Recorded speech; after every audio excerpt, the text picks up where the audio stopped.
Hello everyone. तो आज हम स्टार्ट करने जा रहे हैं हमारे मूल कॉन्सेप्ट, और ये आज मूल कॉन्सेप्ट का पहला लेक्चर होगा। तो चलो वीडियो को स्टार्ट करते हैं। सबसे पहले मूल कॉन्सेप्ट जानने के पहले हमको पता होना चाहिए कि एटम्स क्या होते हैं। जो एटम्स होते हैं ना, ये बेसिकली हमारे बिल्डिंग ब्लॉक्स होते हैं। हमारे आसपास जितनी भी चीज़ें हैं, बिल्डिंग ब्लॉक्स ऑफ एवरीथिंग, उसी चीज़ को हम एटम कहेंगे। ठीक है। यहाँ पे अगर एटम की डेफिनेशन लिखनी हो तो आप ये लिख सकते हो, एटम क्या है? बिल्डिंग ब्लॉक है। एटम क्या है? Building block. जैसे सेल हमारा क्या है? Building block of living organism को सेल कहते हैं। वैसे ही हमारे आसपास में जितनी भी चीज़ें, चाहे वो लिविंग हो नॉन लिविंग हो, वो सब के सब हमारे एटम से बनी होती है। ठीक है। तो एटम क्या हो गया? हमारा एटम जो है हमारा बिल्डिंग ब्लॉक है। Building block of everything is known as atom. Atom क्या है? हमारा building block of everything. Building block of everything. Building block of everything को ही हमें मतलब एटम कहा जाता है। ठीक है। अब दूसरा मतलब जो टर्म आएगा वो आएगा मॉलिक्यूल। ठीक है। मॉलिक्यूल क्या होता है? दूसरा जो टर्म है ये है मॉलिक्यूल। अब मॉलिक्यूल बेसिकली कुछ नहीं, एटम अगर बिल्डिंग ब्लॉक है, बिल्डिंग ब्लॉक मतलब हम ऐसा मान सकते हैं कि एटम जो है वो हमारी ईंट है, और ईंट को, बहुत सारी ईंट को मिला के हमको बाद में जाके एक घर बनाना है, तो वो घर जो होगा वो मॉलिक्यूल कहलाएगा।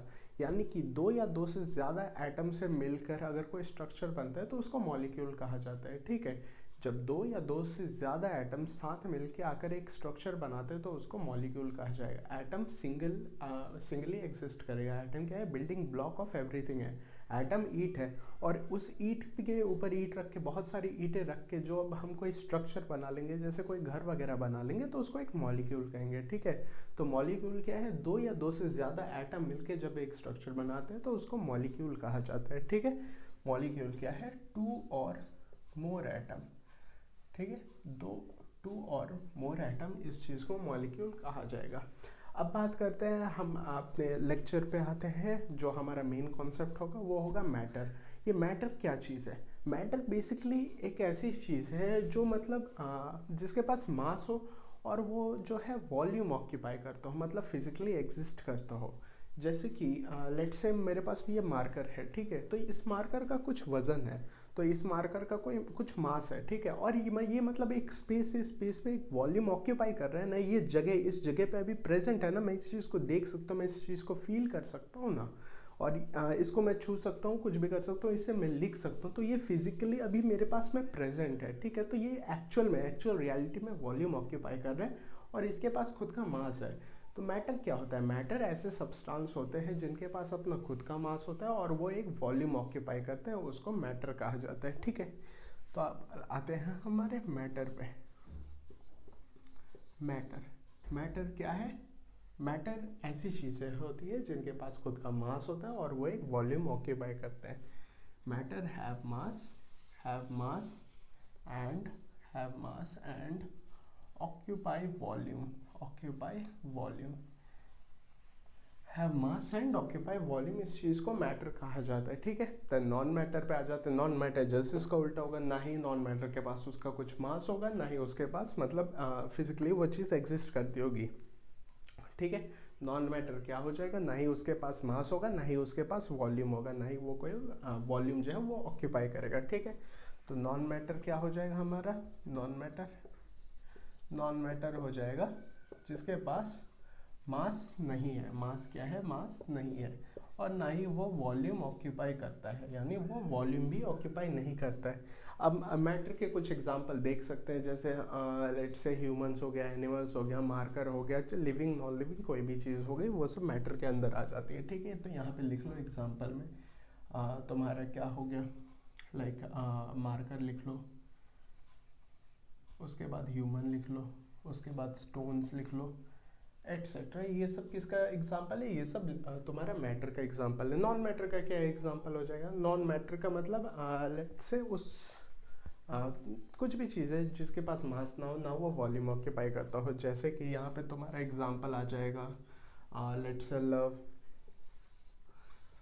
उसके बाद हेट, उसके बाद तुम्हारा क्या, साउंड, उसके बाद लाइट, लाइट नहीं लिखते, स्पीड लिख लेते, स्पीड, ये सब चीज़ें हैं, ये सब चीज़ें, इन सब चीज़ों के पास ना ही इनका खुद का मास होता है और ना ही ये वॉल्यूम ऑक्यूपाई करते हैं, ठीक है। तो इस चीज़ को बोला जाता है क्या, इस चीज़ को नॉन मैटर बोला जाता है। अब मैटर को हम क्लासीफाई करते हैं फर्दर दो चीज़ों में। दो चीज़ों वो क्या क्या चीज़ें हो जाती है, एक हो जाती है हमारी प्योर सब्सटेंसेस और दूसरी हो जाती है हमारी मिक्सचर, ठीक है। प्योर सब्सटेंसेस हो जाती है और दूसरी क्या हो जाती है, मिक्सचर। ये किसका क्लासिफिकेशन चल रहा है, नॉन मैटर का क्लासिफिकेशन नहीं चल रहा है, ये मैटर का क्लासिफिकेशन चल रहा है। और मैटर के दो क्लासिफिकेशन क्या क्या होते हैं, एक हो जाता है प्योर सब्सटेंस और दूसरा हो जाता है हमारा मिक्सचर, ठीक है। तो यहाँ पर मैं लिख लेता हूँ मैटर। अब मैटर के यहाँ से तुम्हारे क्लासिफिकेशन से दो चीज़ें और निकलेंगी, एक को बोलते हैं हम प्योर सब्सटेंस, एक को बोला जाता है प्योर सब्सटेंस और दूसरे को बोला जाता है मिक्सचर, दूसरे को बोला जाता है मिक्सचर। एक हो गया हमारा प्योर सब्सटेंस और दूसरा हो गया मिक्सचर, ठीक है। तो प्योर सब्सटेंस क्या हो गया, प्योर सब्सटेंस ऐसी कोई चीज़ जो कि सिर्फ एक ही चीज़ से मिलकर बनी हो, एक ही तरीके के मॉलिक्यूल से मिलकर बनी हो, उस चीज़ को क्या कहेंगे, प्योर सब्सटेंस कहेंगे, ठीक है। प्योर सब्सटेंस क्या हो, या एक तरीके के मॉलिक्यूल या एक तरीके एटम से मिलकर कोई भी चीज़ बनी हो, उस चीज़ को हम क्या कहेंगे, प्योर सब्सटेंस बोलेंगे, ठीक है। मिक्सचर किस चीज़ को कहेंगे, मिक्सचर जो है तुम्हारा डिफरेंट टाइप ऑफ मॉलिक्यूल से मिलके कोई स्ट्रक्चर बना हो तो उसको हम मिक्सचर की कैटेगरी में डालेंगे, ठीक है। इसमें सेम टाइप ऑफ मॉलिक्यूल आ जाएगा और इसमें डिफरेंट टाइप ऑफ मॉलिक्यूल से मिलके बना होगा। इसमें एक ही तरीके का मॉलिक्यूल प्रेजेंट होगा प्योर सब्सटेंस में, और मिक्सचर में तुम्हारा एक से ज़्यादा तरीके का मॉलिक्यूल प्रेजेंट हो सकता है, ठीक है। तो यहाँ पे लिख लेते हैं हम consist of single type of molecule, consist of single type of molecules और एटम्स, ठीक है। और मिक्सचर में आ जाएगा consist of different type of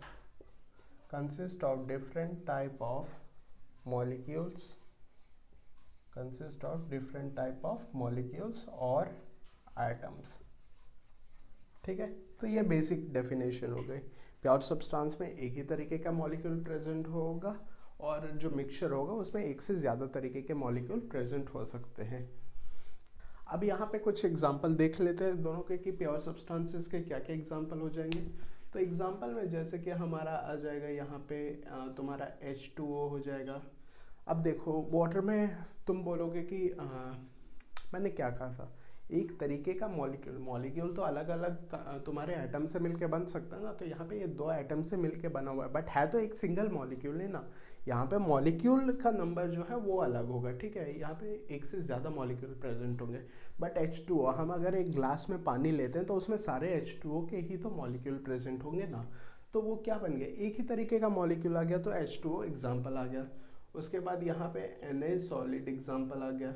उसके बाद यहाँ पे C2H5OH जिसको अल्कोहल कहते हैं वो भी एग्जाम्पल आ जाएगा तुम्हारा प्योर सब्सटेंस में, ठीक है। और मिक्सचर की बात करते हैं। मिक्सचर में जो है तुम्हारे मिक्सचर का एग्जाम्पल आ जाएगा, जैसे टी आ जाएगा, चाय हो गई हमारी, उसके बाद एयर हो गया। अब देखो इसमें हम कितने सारे सब्सटेंसेस मतलब मिल के साथ में मिल के देते हैं, उसके बाद हमारा जाके चाय वगैरह बनता है, ठीक है।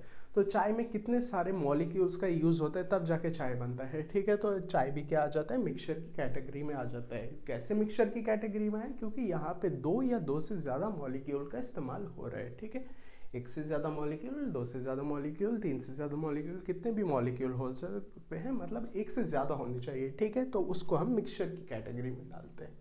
अब यहाँ पे हमारा प्योर सब्सटेंस के और फर्दर क्लासिफिकेशन होते हैं और मिक्सचर के भी और फर्दर क्लासिफिकेशन होते हैं, उसके बारे में पढ़ते हैं, ठीक है।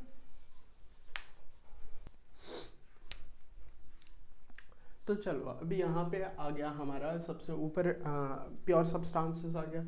यहाँ पे क्या आ गया हमारा, प्योर सब्सटेंस, ठीक है।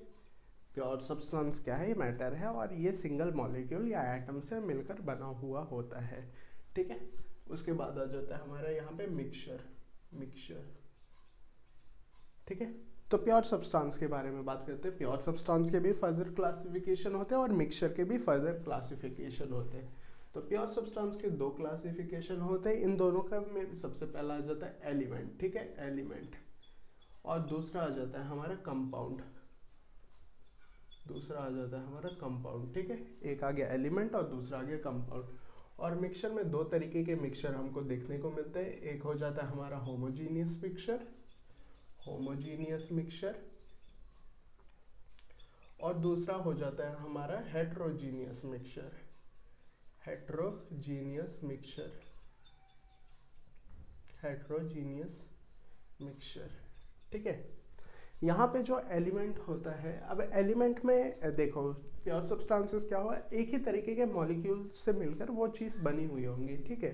तो जो एलिमेंट होगा, अब एलिमेंट में सिर्फ सिंगल तरीके के एटम से मिलकर वो मॉलिक्यूल बना हुआ होगा, वो प्योर सब्सटेंस बना हुआ होगा। यहाँ पे सिर्फ consist of single atoms only, ठीक है, consist of single atoms only, consist of single atoms only, मतलब ये सिर्फ सिंगल एटम से मिलकर बना हुआ होगा। जो भी मॉलिक्यूल होगा या जो भी एटम होगा वो सिर्फ सिंगल मॉलिक्यूल से मिलकर बना हुआ होगा, और वो सिंगल एटम से मिलकर बना हुआ होगा। जैसे एग्जांपल में देते हैं हम यहाँ पे O2। अब देखो O2 में ऑक्सीजन के अलावा और कोई एटम दिख रहा है तुमको? नहीं दिख रहा। तो ऑक्सीजन एक सिंगल एटम है, और सिंगल एटम से ही मिलके हमारा प्योर सब्सटेंस बन रहा है। प्योर सब्सटेंस क्या होता है? प्योर सब्सटेंस में एक ही तरीके का मॉलिक्यूल प्रेजेंट होना चाहिए, और उसमें आ जाता है एलिमेंट। अब एलिमेंट में जो मॉलिक्यूल होता है, मॉलिक्यूल क्या होता है? बेसिकली दो या दो से ज़्यादा तुम्हारा जो एटम होता है उससे मिलके कोई भी स्ट्रक्चर बना होता है, उसको हम मॉलिक्यूल कहते हैं, ठीक है। तो यहाँ पे मतलब सिंगल एटम, सिंगल एटम, यहाँ पे सिर्फ सिंगल एटम है और सिंगल एटम का ही वो मॉलिक्यूल है, ठीक है। तो यहाँ पे आ जाता है हमारा O2। उसके बाद और भी आ जाएगा हमारा, जैसे कि H2 आ जाएगा, एंड एटसेट्रा एटसेट्रा, ऐसे बहुत सारे होते हैं। जैसे यहाँ पे सोडियम सॉलिड भी हो जाएगा, ठीक है। तो यहाँ पे सिर्फ एक सिंगल एटम ही आ रहा है हर जगह पे। तो इस तरीके के मतलब स्ट्रक्चर को एलिमेंट की कैटेगरी में हम डालते हैं। कंपाउंड क्या हो जाएगा? कंपाउंड में यहाँ पे मतलब दो से ज़्यादा, दो या फिर दो से ज़्यादा हमारे अगर एटम का यूज़ हो रहा हो तो उस चीज़ को हम कंपाउंड की कैटेगरी में डालेंगे। यहाँ पे consist of different atoms, consist of different types of atoms, ठीक है, consist of different types of atoms। Compound में या तो दो या दो से ज़्यादा जितने भी हो वो सब हम किस में डालेंगे? कंपाउंड की कैटेगरी में डालेंगे। जैसे कि एग्जाम्पल में आ जाता है हमारा H2O। अब यहाँ पे देखो, हाइड्रोजन एक एटम हो गया और ऑक्सीजन दूसरा एटम हो गया, मतलब दो एटम के मिक्सचर से एक कोई नया चीज़ बन जा रहा है, जैसे कि H2O। अब H2O जो बन जा रहा है ये फिर हमारा कंपाउंड की कैटेगरी में आ जाता है। उसके बाद हमारा आ गया NaCl, यहाँ पे आ गया NaCl, देन एटसेट्रा। देखो NaCl में भी Na एक एलिमेंट हो गया और Cl अलग एटम हो गया, Na एक एटम हो गया और Cl क्या हो गया? अलग एटम हो गया, और दोनों एटम के मिक्सचर से एक नई चीज़ बन रही है। उस चीज़ को वो क्या है तो ये सिंगल मॉलिक्यूल है ना। जब Na एक एटम है, Cl अलग एटम है, दोनों साथ में मिलके NaCl जब फॉर्म किया इन्होंने, तो अब ये एक ही चीज़ बन गया ना, एक ही मॉलिक्यूल बन गया ना, तो ये फिर कंपाउंड की कैटेगरी में आ जाता है। तो अब क्वेश्चन तुम्हारे दिमाग में आ रहा होगा कि यहाँ पे जो कंपाउंड है और मिक्सचर में क्या डिफरेंस होता है। तो देखो, जो कंपाउंड होता है उसमें केमिकली एक नया स्ट्रक्चर बन जाता है। जो सोडियम होता है और क्लोराइड होता है, दोनों के मिक्सचर से सोडियम क्लोराइड बन जाता है, जो कि कॉमन सॉल्ट हो जाए। बट इसकी प्रॉपर्टीज़ जो है अपने मतलब पेरेंटल स्ट्रक्चर से काफ़ी डिफरेंट होती है। जो इनकी पेरेंटल प्रॉपर्टी होती है, जैसे सोडियम की प्रॉपर्टी और क्लोराइड की प्रॉपर्टी, तो उससे बहुत ही ज़्यादा अलग प्रॉपर्टी आ जाती है ना NaCl की। इसको तो हम खाने में, नमक वगैरह में यूज़ करते हैं, तो इसको मतलब केमिकली एक नया स्ट्रक्चर बन जाता है NaCl में। बट मिक्सचर में ऐसा नहीं होता। मिक्सचर में जो हम क्या करते हैं, दो तीन चीज़ों को मिक्स करके क्या बनाते हैं? मिक्सचर बनाते हैं, ठीक है। तो उसको हम फिजिकली या फिर केमिकली सेपरेट कर सकते हैं। एक दूसरे से सेपरेट करना काफ़ी आसान होता है। बट इस केस में जो सेपरेशन होता है वो काफ़ी मुश्किल हो जाता है, क्योंकि यहाँ पे हमने ऑलरेडी एक नए तरीके का कंपाउंड बना दिया है, ठीक है। बट वहाँ पे हम आसानी से सेपरेट कर सकते हैं मिक्सचर के केस में। होप करता हूँ कि यहाँ तक सब कुछ समझ में आ गया होगा। अब होमोजीनियस मिक्सचर की बात करते हैं, ठीक है। जो होमोजीनियस मिक्सचर आ जाता है, तो इसमें मतलब हम दो तीन चीज़ों को मिक्स कर रहे हैं साथ में, तो मिक्स मतलब इवनली डिस्ट्रीब्यूटेड होता है। ऐसा लगता है हमें, मतलब पता नहीं चलता कि इसमें बहुत सारे सामान डले हुए हैं। ऐसा लगता है कि एक ही तरीके की चीज़ बन रही है हमारी। जैसे चाय, तो जैसे हम चाय बनाते हैं तो क्या हमको ऐसे दिखता है क्या ऊपर चीनी पड़ी हुई है, उसके बाद बीच में तुम्हारी चाय पत्ती पड़ी हुई है, उसके बाद नीचे तुम्हारा पानी पड़ा हुआ है, ऐसा नहीं होता ना। चाय तो पूरा लाइक इवनली डिस्ट्रीब्यूटेड होता है। चाय पीने पे ये थोड़ी पता लगता है कि ऊपर में चीनी है नीचे में बिल्कुल भी चीनी है, ऐसा नहीं होता, मतलब पूरे में इवनली डिस्ट्रीब्यूटेड होता है, ठीक है। तो यहाँ पे होमोजीनियस मिक्सचर में इवनली डिस्ट्रीब्यूशन होता है, ठीक है, evenly distributed, evenly distributed, evenly distributed through out the solution, throughout the solution। Example में तुम यहाँ पे डाल सकते हो जैसे शुगर सॉल्यूशन, उसके बाद salt solution,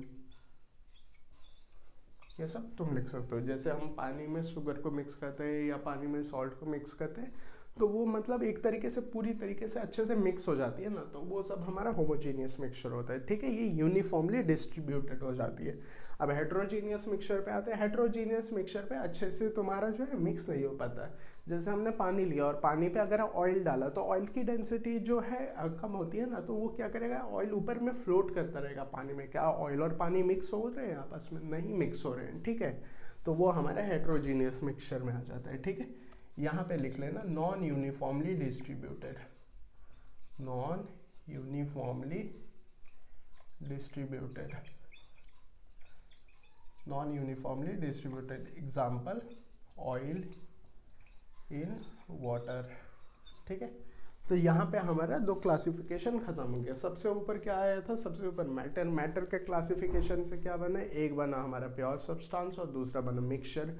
then pure substance का जो फर्दर क्लासिफिकेशन हुआ उससे हमको मिला एलिमेंट और उससे क्या मिला हमको, कंपाउंड मिला। और उसके बाद जो मिक्सचर था, मिक्सचर का भी फर्दर क्लासिफिकेशन हुआ, उससे मिला हमको होमोजीनियस मिक्सचर और उससे मिला हमको हेट्रोजीनियस मिक्सचर, ठीक है। तो यहाँ तक क्लासिफिकेशन था। उसके बाद अब कुछ प्रॉपर्टीज़ की बात करते हैं। देखो जो फिजिकल स्टेट्स होते हैं हमारे लाइक सिलेबस के हिसाब से 3 ही फिजिकल स्टेट के बारे में हमको पढ़ना है, जो कि होता है solid phase, liquid phase and gaseous face, ठीक है। Solid, liquid and gaseous face. अब हमारे पास कुछ प्रॉपर्टीज़ होती है, कुछ प्रॉपर्टीज़ जो कि फिजिकल स्टेट पे डिपेंड करती है और कुछ प्रॉपर्टीज़ ऐसी होती है जो कि फिजिकल स्टेट पे डिपेंड नहीं करती है। तो कौन कौन सी ऐसी चीज़ है जो फिजिकल स्टेट पे डिपेंड करती है, उनके बारे में एक बार देख लेते हैं, ठीक है। आओ सबसे पहले आ जाएगा, हम देखते हैं मास के बारे में, ठीक है। एक minute.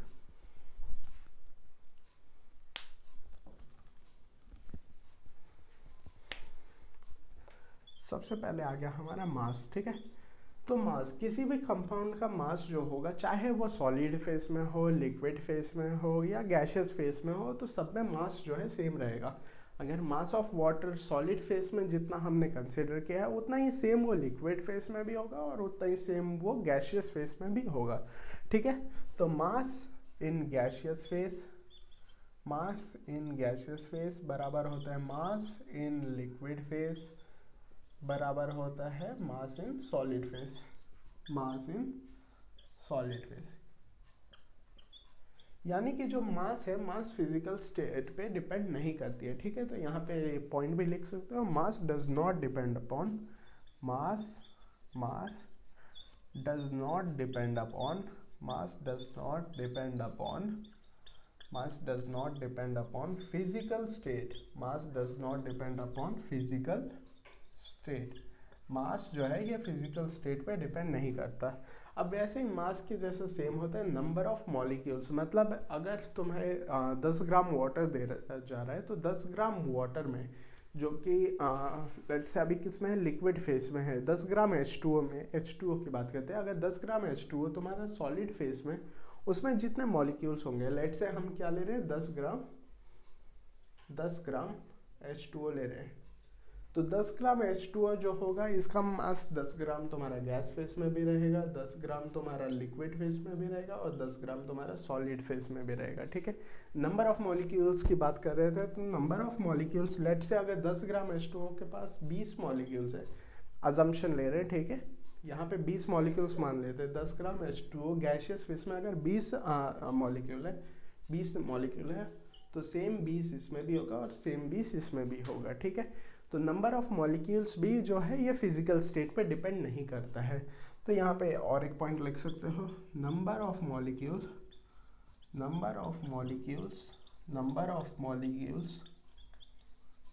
does not depend upon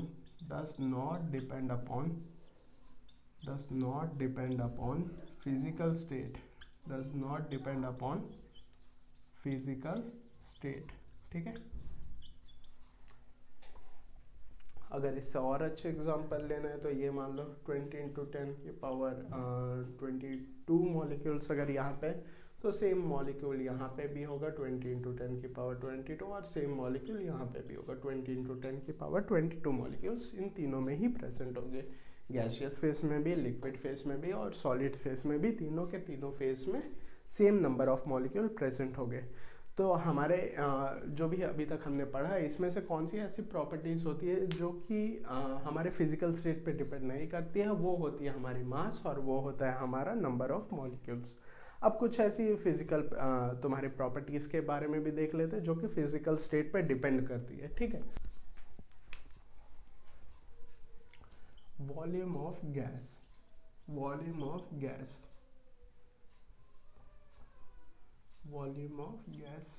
अब देखो जो गैस में वॉल्यूम होता है वो ऑब्वियसली ज़्यादा होता है, ठीक है। वॉल्यूम ऑफ गैस ज़्यादा होता है as compared to volume of liquid as compared to volume of solid, ठीक है। यानी अगर वॉल्यूम की बात करें तो वॉल्यूम जो है ये फिजिकल स्टेट पर डिपेंड करता है, और सबसे ज़्यादा वॉल्यूम किस फेज में मिलता है, सबसे ज़्यादा वॉल्यूम हमको गैसियस स्टेट में देखने को मिलता है। देन सेकेंड में आता है हमारा volume of liquid, then last में आता है हमारा वॉल्यूम ऑफ सॉलिड, ठीक है। सबसे मतलब ज़्यादा किस में वॉल्यूम देखने को मिलता है, गैस में, देन लिक्विड में, देन सॉलिड में। तो यहाँ पे जो वॉल्यूम होता है, volume depends upon physical state, volume जो है ये फिजिकल स्टेट पे डिपेंड करता है, depends upon physical state of matter, physical state पे डिपेंड करता है। कौन डिपेंड करता है, वॉल्यूम डिपेंड करता है। इसमें एक एक्सेप्शन भी आता है जो कि नीट के पॉइंट ऑफ व्यू से काफ़ी इंपॉर्टेंट है। यहाँ पे एक्सेप्शन की बात करते हैं। एक्सेप्शन, यहाँ पे जो एक्सेप्शन आता है वो होता है बेसिकली तुम्हारा वाटर के बारे में, H2O जो होता है। तो volume of H2O in solid phase, किस फेस में, सॉलिड फेस में ज़्यादा होता है as compared to volume of H2O in liquid phase, ठीक है। ये देख लो, वॉल्यूम ऑफ लिक्विड ज़्यादा होना चाहिए था, जनरल रूल के हिसाब से वॉल्यूम ऑफ लिक्विड ज़्यादा होता है as compared to volume of solid, but यहाँ पे H2O के केस में वॉल्यूम ऑफ सॉलिड ज़्यादा है as compared to volume of liquid. ऐसा क्यों होता है? ऐसा बेसिकली इसलिए होता है क्योंकि यहाँ पे जो तुम्हारा लिक्विड फेस में रहता है H2O जो होता है फ्रीली, मतलब एक दूसरे के आसपास ऐसे घूमते रहते हैं, बट यहाँ पे सॉलिड केस में क्या होता है, जो वॉल्यूम ऑफ H2O मॉलिक्यूल है ये एक हेक्सागोनल लैटिस बना लेते हैं। हेक्सागोनल लैटिस कुछ ऐसा दिखता है, ठीक है, ऐसे करके एक लैटिस बना लेता है, ठीक है। तो यहाँ पे बीच में काफ़ी ज़्यादा स्पेस रह जाती है जिसमें एयर ट्रैप हो जाता है, जिसकी मदद से इसका जो वॉल्यूम है वो बढ़ जाता है। इसलिए कभी भी पूछा होगा कि आइस जो है वाटर पे फ्लोट क्यों करता है, इस वजह से फ्लोट करता है क्योंकि इसका जो वॉल्यूम है वो ज़्यादा है। अगर वॉल्यूम ज़्यादा होता है किसी भी चीज़ का तो उसकी डेंसिटी कम हो जाती है, ठीक है। जो वॉल्यूम रहता है वो डेंसिटी के इन्वर्सली प्रोपोर्शनल रहता है। यहाँ पे देखो, यहाँ पे एयर ट्रैप हो जाती है, तो एयर ट्रैप होने की मदद से इसका जो वॉल्यूम है वॉल्यूम बढ़ जाता है। इसका वॉल्यूम बढ़ जाता है तो इसकी डेंसिटी कम हो जाती है, ठीक है। तो ये रीज़न है, इसको क्या बोलते हैं, हेक्सागोनल लैटिस कहते हैं वैसे, ठीक है। ये एक एक्सेप्शन है, याद रख सकते हो। देन हम बात करते हैं अगले पॉइंट की। ये तो तीसरा पॉइंट आ गया, हम फोर्थ पॉइंट की बात करते हैं। जो हमारा वॉल्यूम तो हो गया, डेंसिटी की बात करते हैं। जो डेंसिटी है, डेंसिटी भी फिजिकल स्टेट पे डिपेंड करती है। अभी जैसे कि बोला था, वॉल्यूम का जस्ट इन्वर्सली प्रोपोर्शनल होता है, ठीक है। Density also depend upon physical state of matter. Physical state पे डेंसिटी भी डिपेंड करती है, फिजिकल स्टेट। सबसे ज़्यादा डेंसिटी किसकी होगी? अगर वॉल्यूम के इन्वर्सली प्रोपोर्शनल है तो सबसे कम वॉल्यूम ऑफ सॉलिड था, तो यहाँ पे डेंसिटी सबसे ज़्यादा किसका हो जाएगा? सॉलिड का, ठीक है। तो डेंसिटी ऑफ सॉलिड